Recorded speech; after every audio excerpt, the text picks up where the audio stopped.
इस कार्यक्रम के पुण्यार्चक हैं निवेदक सकल दिगंबर जैन समाज, सतना, मध्य प्रदेश।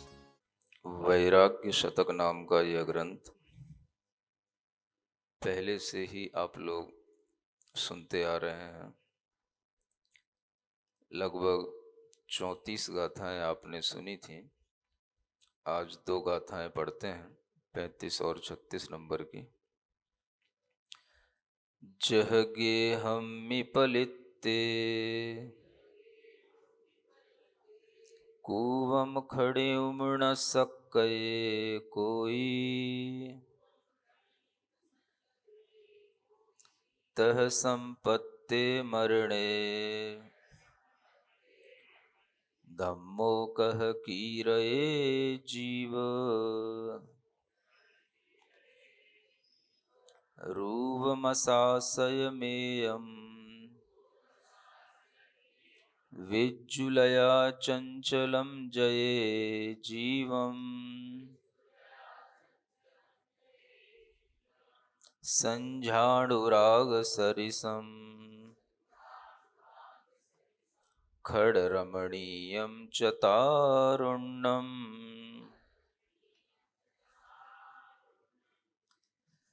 कहते हैं जह गेहम्मी पलित्ते, जैसे गेह माने ग्रह होता है, घर के प्रज्वलित होने पर कूवम खड़ियुम, कूप को खोदने का, खनन करने का न सक्कये कोई समर्थ नहीं होता है। तह संपत्ति मरणे, उसी तरह से मरण प्राप्त हो जाने पर धम्मो कह कीरये जीव, हे जीव तुम धर्म फिर कैसे कर पाओगे। जीव को संबोधन करते हुए आचार्य कह रहे हैं कि जिस तरह से अगर घर में आग लग गई हो और उसी समय पर आप सोचो कि भाई पानी चाहिए, और पानी चाहने के लिए और आप उसी समय पर कुआं खोदने के लिए तैयारी करो, तो ऐसा करना जिस तरह से हास्यास्पद है, कोई काम का नहीं है, उसी तरह से मरण के समय पर हम धर्म करेंगे, ऐसे सोचने वालों के लिए भी, यह जीव के लिए भी यह संभव नहीं होगा। धर्म तो आप पिछले दिनों से करते आ ही रहे हैं, और वह धर्म करते हुए निरंतर आपको बहुत महीने भी हो गए हैं। 10 दिनों में आपने धर्म की बहुत अच्छे से व्याख्याएं भी सुनी हैं, किंतु यहाँ पर जिस धर्म की बात कर रहे हैं वो धर्म है आत्महित करने के परिणाम। अपनी आत्मा के लिए यह सोच पाना कि अब हमारे लिए यह उचित समय आ गया है, हमें अपने आत्महित के कार्य में लगना चाहिए, ऐसा विचार करना और उसके अनुरूप व्रत, संयम आदि को धारण करना, सम्यक दर्शन की भावनाओं को प्रबल बनाना, ये कार्य जो किया जाता है इसी का नाम धर्म कहा जाता है। और इस तरह का धर्म ज्यादातर लोग जैसा सोचते हैं, हम जब अंत समय आएगा तब धर्म कर लेंगे। तो आचार्य यहाँ कहते हैं अंत समय में आप क्या कर लोगे, आप अंत समय में कुछ नहीं कर पाओगे। मरण के प्राप्त होने पर, मरण सामने उपस्थित होने पर धर्म कैसे कर पाओगे, क्योंकि धर्म केवल ऐसी कोई चीज नहीं है जो हम केवल कानों से सुन लें और हो जाए, उसको हमें करना भी पड़ेगा। और करने के लिए हमारे पास में बुद्धि होनी चाहिए, सामर्थ्य होनी चाहिए, हमारी इंद्रियां भी काम करने में समर्थ होनी चाहिए। जब इंद्रियां बिल्कुल शिथिल पड़ जाती हैं तो उनमें आवाज तो आती है, लेकिन उस आवाज से जो मन के अंदर उत्साह उत्पन्न होता है वो नहीं हो पाता। इंद्रियां शिथिल पड़ जाती हैं तो आंखों से दिखाई तो देता है, लेकिन देख करके जो भीतर से हमारे अंदर पुरुषार्थ की भावना उत्पन्न होती है वो नहीं हो पाती। इसलिए आचार्य कहते हैं जब तक आपकी देह काम कर रही है, जब तक आपको रोग नहीं हो रहे हैं, जब तक आपकी इंद्रियां शिथिल नहीं हुई हैं, तब तक धर्म कर लेना चाहिए। धर्म की बातें जीवन में तभी अच्छी लगती हैं जब हमारे अंदर एक उमंग का भाव हो, एक उत्साह का भाव हो। अगर उत्साह चला गया तो धर्म का भाव भी धीरे धीरे चला जाता है। जब उत्साह रहता है तभी हम कर्म के कार्यों में लगते हैं, और जब उत्साह रहता है तभी हम धर्म के कार्य में लग पाते हैं। आप देखो, जब व्यक्ति के जीवन में से उत्साह निकल जाए, निराशा चल आ जाए, और उसके जीवन में ऐसा लगे कि हमारा सब कुछ छूट गया है, तो उसे धर्म करने का भी उत्साह उस समय पर बचता नहीं है। धर्म करने का उत्साह कब बनता है? जब सब अच्छा चल रहा हो।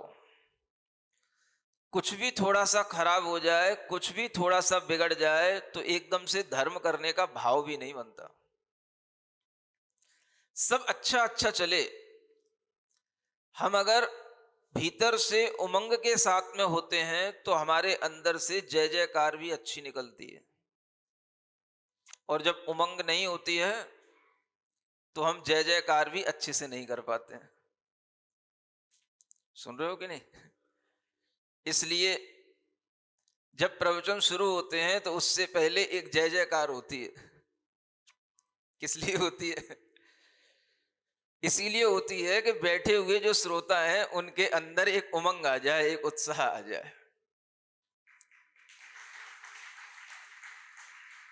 अगर उस समय पर वे जय जयकार करते हुए आपके मुंह से आवाज ना निकले तो वक्ता को समझ में आने लग जाता है लोगों में उत्साह है नहीं है।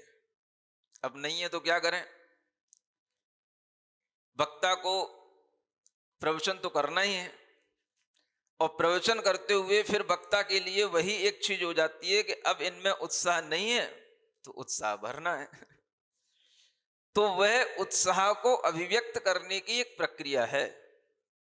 जब आप बोलते हैं तीर्थंकरों की जय बोलते हैं, तो ये जय बोलना भी एक अंतरंग के उत्साह को बताता है। आप में उत्साह होता है तो वह जयकार की आवाज अच्छी आती है। जब किसी व्यक्ति के लिए वो आवाज कम दिखाई देती है तो वो आपसे कहता है अभी आवाज पहुंची नहीं है डोंगरगढ़ तक। तो फिर आपके अंदर एक और उत्साह आता है, तो फिर आप उस आवाज को और ज्यादा से निकालते हो, और वो निकलती है। यानी आपने भीतर से भाव किया उत्साह के साथ में, तो आवाज बाहर अपने आप आती है। वैसे देखते रहो, बैठे रहो तो ऐसा लगता है जैसे बिल्कुल मुंह में से आवाज निकल ही नहीं रही है, बिल्कुल मरियल से बैठे हैं। लेकिन जब आप में उत्साह भरा जाता है तब आपके लिए भी आवाज निकलने लग जाती है, तो आपको फिर सुनने का एक मन बन जाता है। जितने भी मन में अवरोध पैदा होते हैं वो सब छूट जाते हैं, हट जाते हैं। और ये मन के अवरोध हट जाना, मन के उन विषाद के क्षणों को भूल जाना ही धर्म को सुनने का फल होता है। अब आप ये सोचो कि ये फल हमें जितना युवावस्था में प्राप्त होता है, क्या हमें वृद्धावस्था में प्राप्त हो सकता है? अभी जब हम आपसे कहते हैं सुनिए, देखिए, तो आप सुनते हैं, देखते हैं। और जब वृद्धावस्था होगी तो उस समय पर आपसे कहा जाएगा दादाजी सुन रहे हो कि नहीं, दादाजी देख रहे हो कि नहीं, तो फिर क्या निकलेगा? आवाज भी मुश्किल से निकलती है, हूं हां भी मुश्किल से होती है, हाँ गर्दन हिलाने की भी ताकत नहीं रह जाती है। तो उस समय पर केवल इशारों से ही काम होता है। आंखें खोल दो तो समझ लेंगे आप सुन रहे हो। ये अंतिम स्थिति बनती है। अब उस समय पर आपके अंदर अगर धर्म होगा जो पहले से आपने किया होगा तो उत्साह रहता है, और अगर वह धर्म का भाव आपके अंदर पहले से नहीं था तो अंत समय में भी आपके अंदर उत्साह नहीं बनेगा। इसलिए आचार्य कहते हैं जब अच्छी इंद्रियां काम कर रही हों तभी धर्म कर लेना चाहिए। जब आपकी बुद्धि में कोई बात समझ में आती हो तभी समझ लेना चाहिए। आंखों से अच्छा दिखाई देता हो तो जिनवाणी के अक्षर पढ़ लेना चाहिए। और अगर आपके लिए ये स्थितियां धीरे धीरे बिगड़ती गईं तो फिर आंख कान तो रहेंगे अपनी जगह, लेकिन उनसे होने वाला जो उत्साह अपने जीवन में आना चाहिए वो नहीं आ पाता।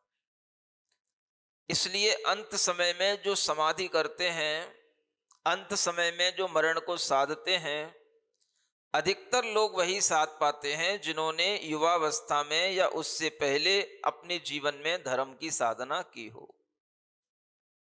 धर्म करते रहने से, सुनते रहने से सुनने की इच्छा बनी रहती है, और अगर वह सुनना बंद हो जाए या सुनने की इच्छा नहीं रहे तो अंत समय में भी सुनने की इच्छा नहीं होती है।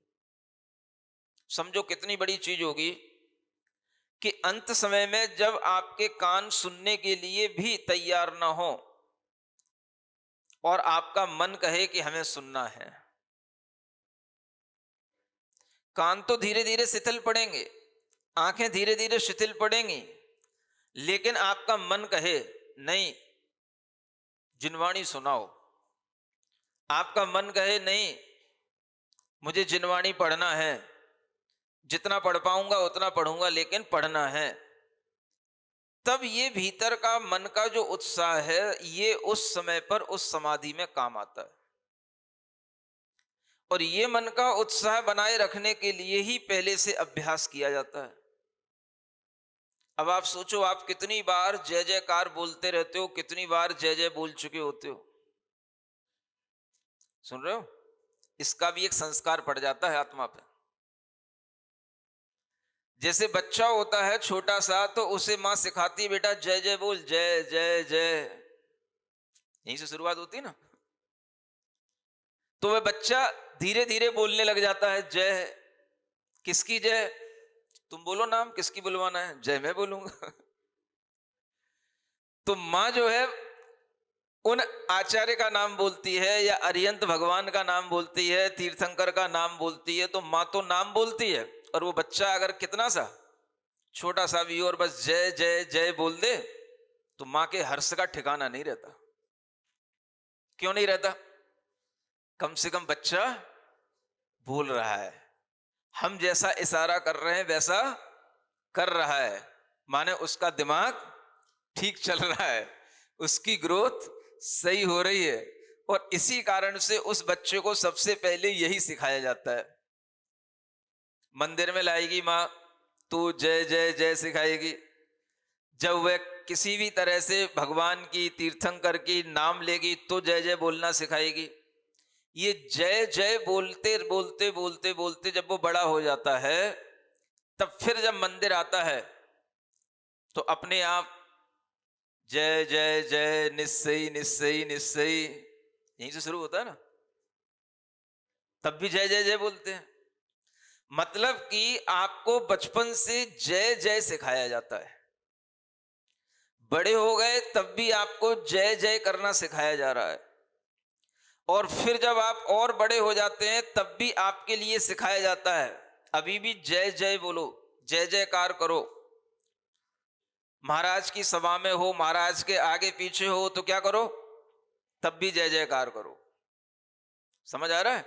और ऐसे करते करते जब अंत समय आ जाए तब भी मुंह से जय जयकार करते हुए ही इस शरीर से प्राण निकले, इस शरीर से प्राण छूटे, तो समझ लेना वो जय जयकार हो गई। समझ आ रहा है? जीवन के इन चारों पड़ाव में हमें जय जय जय ही सिखाया जाता है। बचपन में जय की, बड़े हुए तब हमने मंदिर में आकर के जय जय की, फिर जब हम और समझदार हुए, प्रवचन सुनने लगे, तब भी हमने जय जय की, और जय जय करते करते जब हमारे अंत समय का समय आया तब भी हमने जय जय की। अब ये जीवन भर की जय अंत समय में मुंह से निकल जाए, ये सबसे महत्वपूर्ण बात है। अभी तो आपसे बोल देते हैं भाई बोलो, तो आप बोलने लग जाते हो, और कह देते हैं और तेजी से बोलो, तो आप और तेजी से बोल लेते हो। लेकिन जब जीवन की अंतिम स्थिति में हम हों, उस समय पर हम जब पड़े हुए हों, और उस समय पर कोई कहे आचार्य विद्यासागर जी महाराज की, तो ऐसी आवाज आ जाए उस समय पर जय, तो फिर कुछ बात बने। ये जो जय का संस्कार है, ये भी आपके लिए उस समय पर काम आने वाला संस्कार है, और ये जय उस समय पर भी आपके अंदर क्या पैदा करेगा? उत्साह पैदा करेगा। माने जय बोलने से गला खुल जाता है, हृदय बिल्कुल जो है निराशा में डला हुआ हो वो ऊपर आ जाता है और जय बोलने से हमारे अंदर के जब उत्साह बनते हैं तो दिमाग भी जो है नकारात्मक होता है तो सकारात्मक हो जाता है। आ रहा है समझ में? हाँ, ये जय शब्द में क्षमता है। इसलिए हर समय पर आपके लिए कोई भी धार्मिक क्रिया होती है, कर्म होता है, तो उसमें आपको जयकार बुलाना सिखाया जाता है। कोई भी जुलूस होता है, मंदिर में आगमन होता है, मंदिर में भगवान की पूजन आदि कार्य होते हैं, हम हर कार्य को जय से शुरू करते हैं। जय जय जय माने जय हो। किसकी जय हो? बताओ किसकी जय हो? बोलते तो हो आप भगवान की जय हो, लेकिन भगवान की तो जय हो चुकी। जय माने विजय, जय माने जीत लेना। तो भगवान तो जीत चुके जो उन्हें जीतना था। भगवान ने तो इस संसार के सभी पदार्थों को जीत लिया, संसार को जीत लिया, अपनी कसायों को जीत लिया, कर्मों को जीत लिया, तो उनकी तो जय जय हुई गई। अब आप क्यों कहते हो भगवान जय हो जय हो जय हो? अब क्या हो? जय जय तो हो चुकी है। अब समझ में आ रहा है? जब हमने भगवान से कहा जय हो तो भगवान की तो जय हो चुकी है, लेकिन ऐसा कहने से भी क्या होता है? हमारे भी कर्मों की जय होती है और हमें भी उसी तरह से विजय प्राप्त करना है। यह रिफ्लेक्ट होकर के हमारे दिमाग में आ जाता है। आप समझो ये कितनी बड़ी अच्छी प्रक्रिया है। इस तरह की जो ये जय जय जय की शब्दावली है, ये अनेक समयों पर की जाती है। मंदिर में प्रवेश करते से ही क्या बोलते हैं? मंदिर की देहरी पर खड़े होकर के जय जय जय, घंटानाद हो तो जय जय जय। मंदिर में जब तक भगवान की वेदी तक ना पहुंच जाए तब तक जय जय जय। आप सोचो, ये केवल दो अक्षर हैं, जय जय जय, और ये दो अक्षर जय बोलने से आपके अंदर क्या आ जाता है? एक उत्साह आ जाता है। आपको पता नहीं होता, ये उत्साह आपके संस्कारों में बनता चला जाता है। और यही उत्साह इसलिए होता है, हम धर्म की कोई भी क्रिया करते हैं तो वो अपने संस्कार बनाने के लिए करते हैं। ये संस्कार बन जाए कि जय जयकार करते रहने से अंत समय तक हमें क्या करना है? जीतना है, जय करना है। किसको? अपने दुर्विचारों को, अपने दुर्भावों को, अपना मन जो खराब हो जाए उसको कौन जिताएगा? कौन संभालेगा? तो इस तरह के भगवान के निमित्त से हम अपने परिणामों को सुधारते रहते हैं। भगवान के समक्ष आपका मन अगर कभी कभी खराब भी हो जाए, नहीं लगे भगवान की पूजा में, तो भी आपके लिए कुछ ऐसे शब्द होते हैं जिनका उपयोग करने से आपके मन में वापस वो उत्साह आ जाता है। आप पूरी पूजा पढ़ लो, आपके अंदर मान लो उत्साह ना आए, लेकिन मैं आपसे कह रहा हूं एक बार जयकारा लगा लो ढंग से, और अगर आपके आसपास कोई हो तो उससे भी कह दो भैया तू भी लगा ले मेरे साथ, तो सबका दिमाग सही हो जाए। समझ आ रहा है? देखो, चिल्लाना तो दोनों में ही होता है। कसाई में भी चिल्लाया जाता है और भगवान के समक्ष भी। अभी से चिल्लाना नहीं कहेंगे, इसे क्या कहेंगे? इसे जय जयकार कहेंगे। और घर में करते वो, अरे भाई इसमें भी तो हमें ताकत लगानी पड़ती है, इसमें भी तो हम बोल ही रहे हैं, इसमें भी तो हमारे शब्द ही निकल रहे हैं। लेकिन ये जो हमारे मन के अंदर का जो भाव है, जो हम कह रहे हैं, तेजी से बोल रहे हैं, इस चिल्लाने में और जो हम घर में चिल्लाते हैं उस चिल्लाने में कितना अंतर आ जाता है। घर में जब चिल्लाते हैं तो कसाई पैदा होती है, घर में जब चिल्लाते हैं तो ऐसा लगता है कि हमारे भीतर के परिणाम बहुत क्रोधित हो गए हैं, हम बहुत ज्यादा आवेश में आ गए हैं, हमने अपना आपा खो दिया है, मन खराब हो जाता है। और वही चिल्लाना जब हम मंदिर में करते हैं तो जय जय जय जय करते हैं तो उससे परिणाम अच्छे बन जाते हैं। ऐसा लगता है जैसे हम अपने में आ रहे हैं, ऐसा लगता है जैसे भीतर से कोई अच्छी एनर्जी हमें मिल रही है। हमारे अंदर कोई भी मन खराब भी होगा तो मन अच्छा होने लग जाता है। तो आप कभी इन चीजों को महसूस क्यों नहीं कर पाते कि ऐसी कौन सी चीजें होती हैं जो हमारे दिन भर के क्रियाकलाप में होती हैं और उनमें से कौन सी चीजें हमारे दिमाग में एक अच्छे वाइब्रेशन पैदा करती हैं। तो ये जय जयकार भी अपने आप में एक बहुत अच्छे शब्द हैं, पवित्र शब्द हैं। और ये शब्द कहां से निकले? तो ये शब्द भगवान के नाम स्मरण करने से निकले।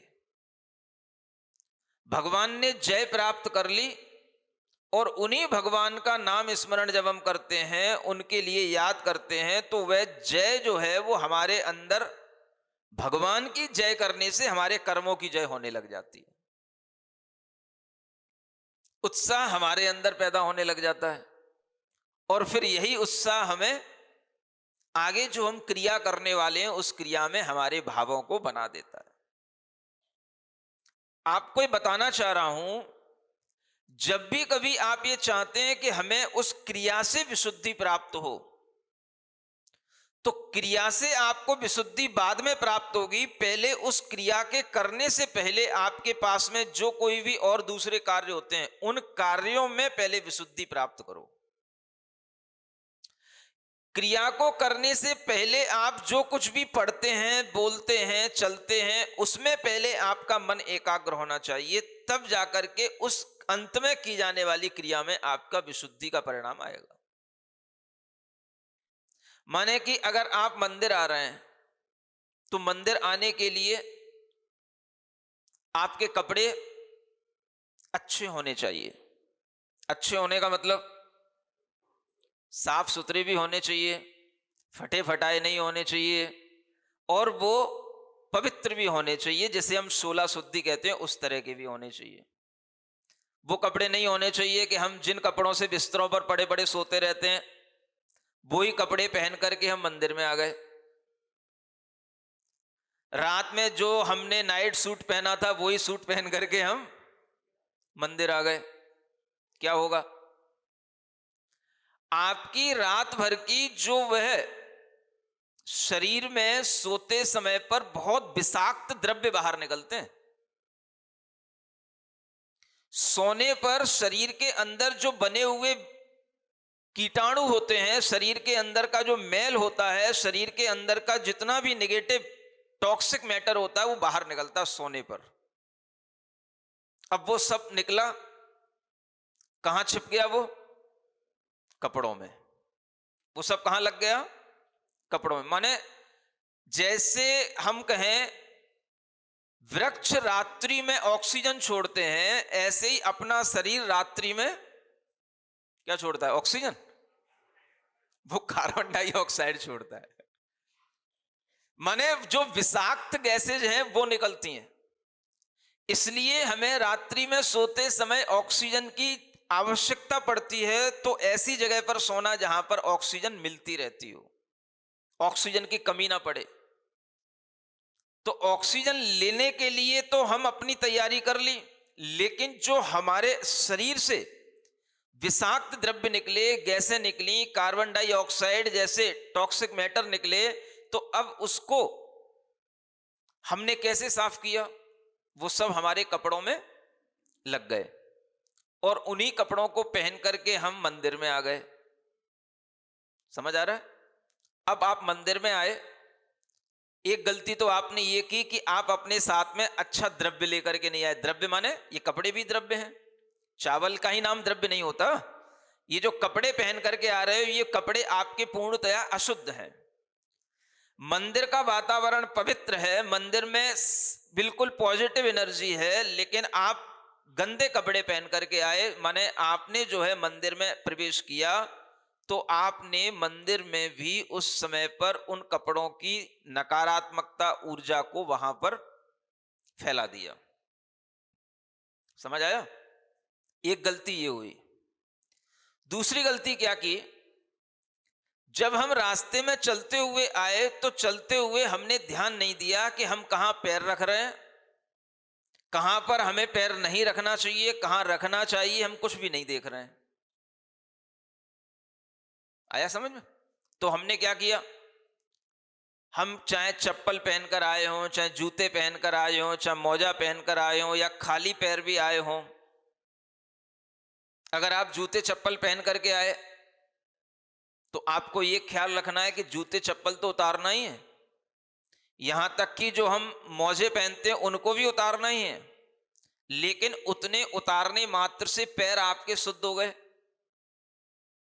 ये भी नहीं हुआ, और आप मंदिर में प्रवेश कर गए, यानी आपने क्षेत्र की भी अशुद्धि कर दी। समझ आ रहा है? द्रव्य भी अशुद्ध कर दिया आपने, क्षेत्र भी आपने अशुद्ध कर दिया। अब आपके लिए कोई ऐसा समय चल रहा है जिस समय पर आपके लिए मंदिर आना वर्जित है, या आप ऐसे समय पर मंदिर आते हैं जिस समय पर मंदिर में आना मना होता है। आपके घर परिवार में कोई सूतक पातक का काल चल रहा हो, उस समय पर आप मंदिर आते हैं।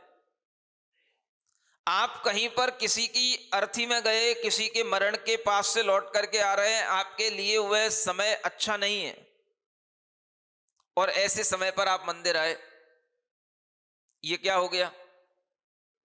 ये आपके काल की भी अशुद्धि चल रही है, समय भी आपका क्या कर रहा है? अशुद्ध है। अब जब ये तीनों चीजें अशुद्ध हैं तो अब आप सोचो कि हम भावों को शुद्ध कर लें, तो भाव शुद्ध नहीं हो सकते। अब इसलिए भावों की शुद्धि करने के लिए आपको ध्यान देना पड़ेगा कि द्रव्य शुद्धि भी हो, क्षेत्र शुद्धि भी हो, और काल शुद्धि भी हो।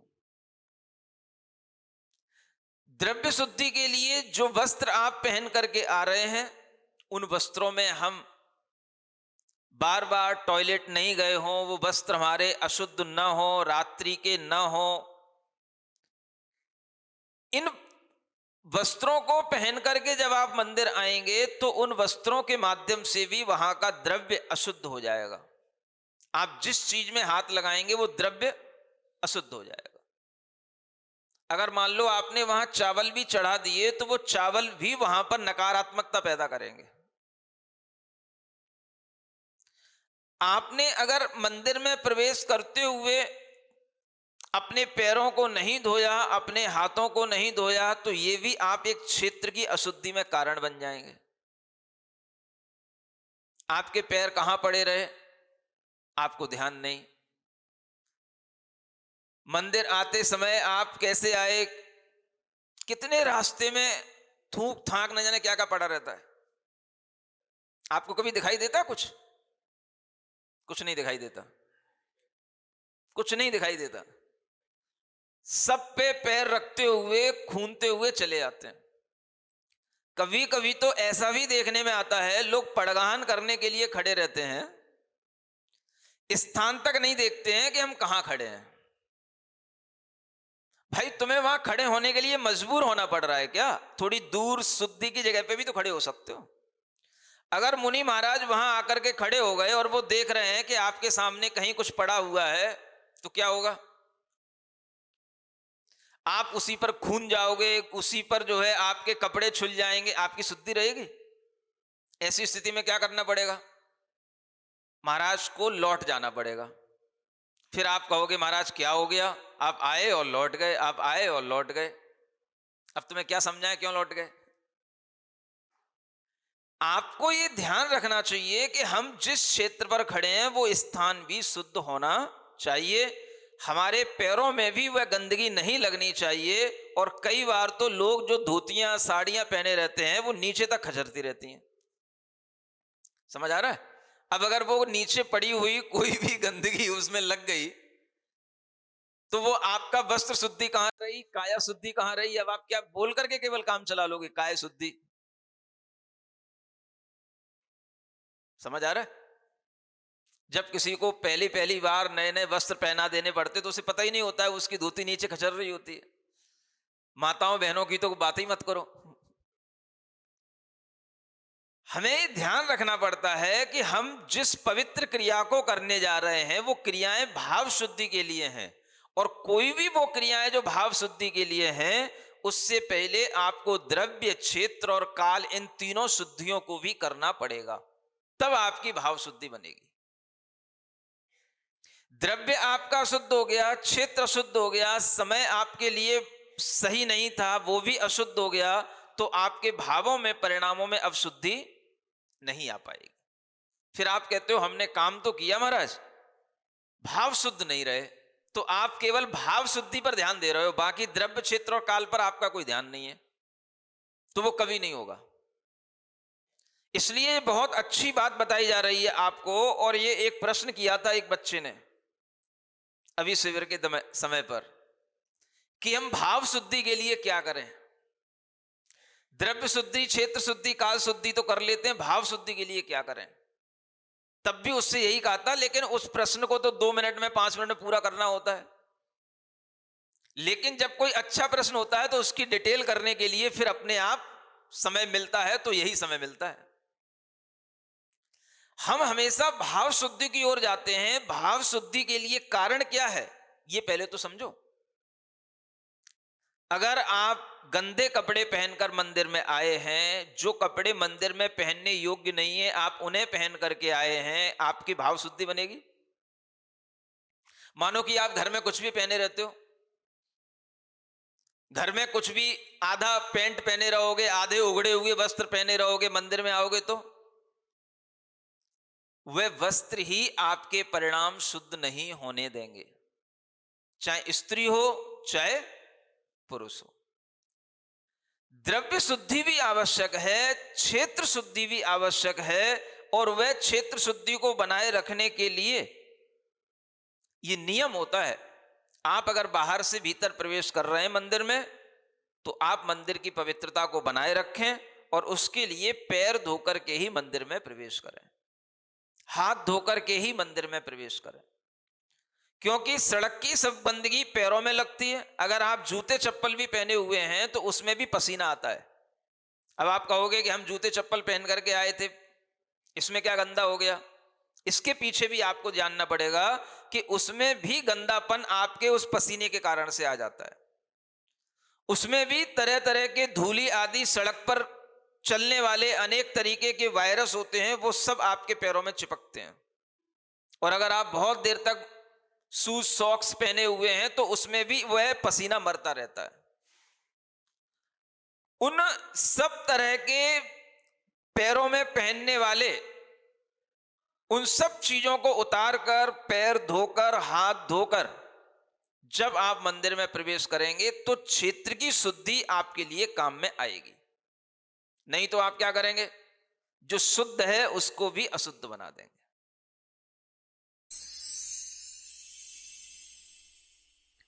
सिरिजिणवाणी जग कल्याणी जग जन मदतम मोहरी जनमण हारी गढ़हर हारी जम जरा भव रोग हरी तिथ्य राणम दिव्य झुणिम जो पड़ई सुणई मय्ये धारई राणम सौख मणंतम धर्य सासद मोक्ष पदम पावई।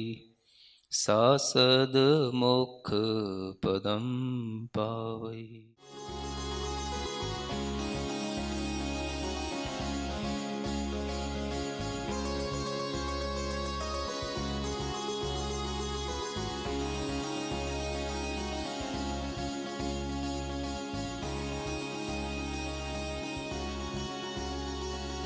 इस कार्यक्रम के पुण्यार्चक थे निवेदक सकल दिगंबर जैन समाज, सतना, मध्य प्रदेश।